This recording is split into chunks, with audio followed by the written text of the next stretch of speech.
joined us today, both members of our community, different governmental agencies, the press, for this very special event. It's special because it affects many of our neighbors, specifically here in the Port Arthur and Sabine Pass area, as well as the whole fishing community along the Gulf Coast. What I'd like to do is to begin this by opening with an invocation, and then I will ask Renisha Collins to lead us in the Pledge of Allegiance. 2010, Archbishop Agostino Marchetto, addressing a gathering of representatives from around the world, gathered in Rome to reflect upon the Catholic ministry to the people of the sea, and especially with the world fishing community. In his opening words, he reminded the participants of the religious community's responsibilities in supporting fishing communities.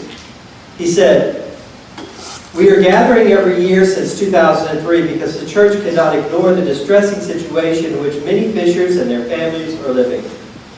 When he spoke these words, his mind was focused on the collapsed fisheries and illegal, unreported, and unregulated fishing that was undermining the ability of artisanal fishermen to provide for their families and communities throughout the world. However, Archbishop Marchetto's words are quite prescient to our present situation here in the Gulf of Mexico. The religious community must come forward to join with the government agencies and private organizations to assist and stand in solidarity with our brothers and sisters in our Gulf fishing communities.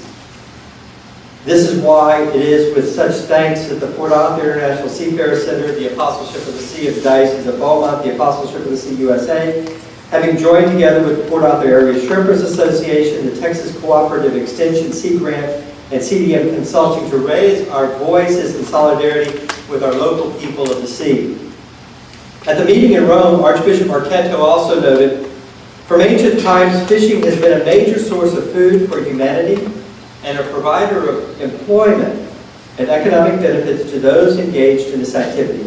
However, in recent years, technology development and fishing vessels and the globalization of the industries has created a deep impact on the general situation and the livelihood of many fishers and the fishing communities.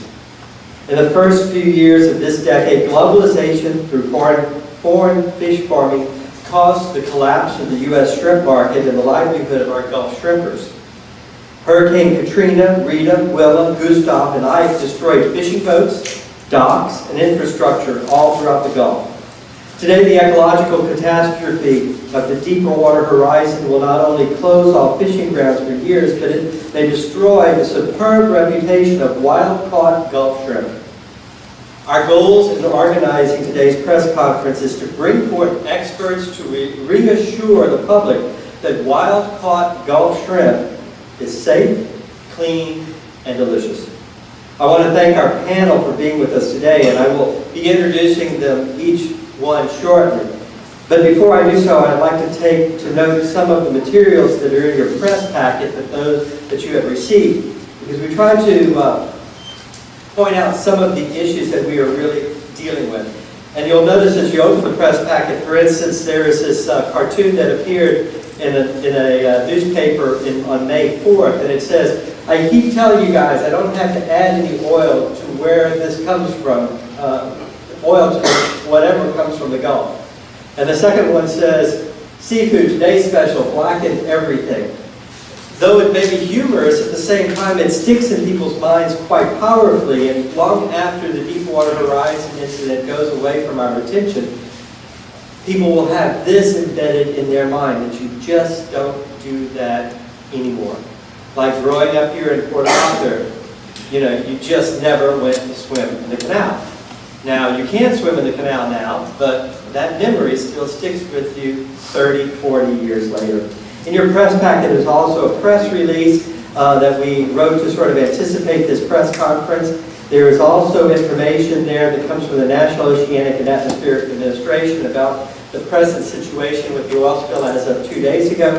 There is a speakers list there with contact information.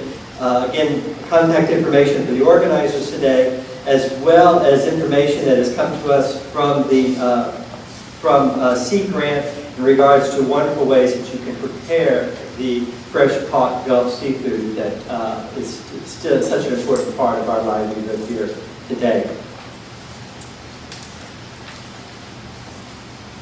At this point, I'd like to ask Darlene Moody of CDM Consulting to introduce our special guests.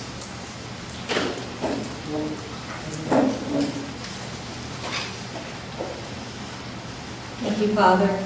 Again, thank you all for being here with us today. Again, there are some people here in the audience that I would like to introduce. And starting with the City of Port Arthur, if I may, Mayor Dolores Bobby Prince, City Manager Steve Fitzgibbons. From the Port of Port Arthur, we have Director Floyd Gaspard. We have Deputy Director Larry Kelly. We have Port Director Morris Albright. We have from the Port Arthur Convention and Visitors Bureau, we have T.J. Henderson, Craig Noble. We have from Jefferson County, Commissioner, Precinct 3, Shane Senegal. We have representing the office of Senator Joan Huffman, Jessica Cruz. We also have representing Senator Tommy Williams, we have Jennifer Pate. And is there anyone, I know we have members of the port staff, we appreciate you all being here. Is there anyone that I have missed that I should? Again, all of you are very important to us. We appreciate you being here for this very, very important topic, not only to our community, but those that are affected all along the Gulf Coast. So with that, I'm going to turn it back over to Father Sinclair.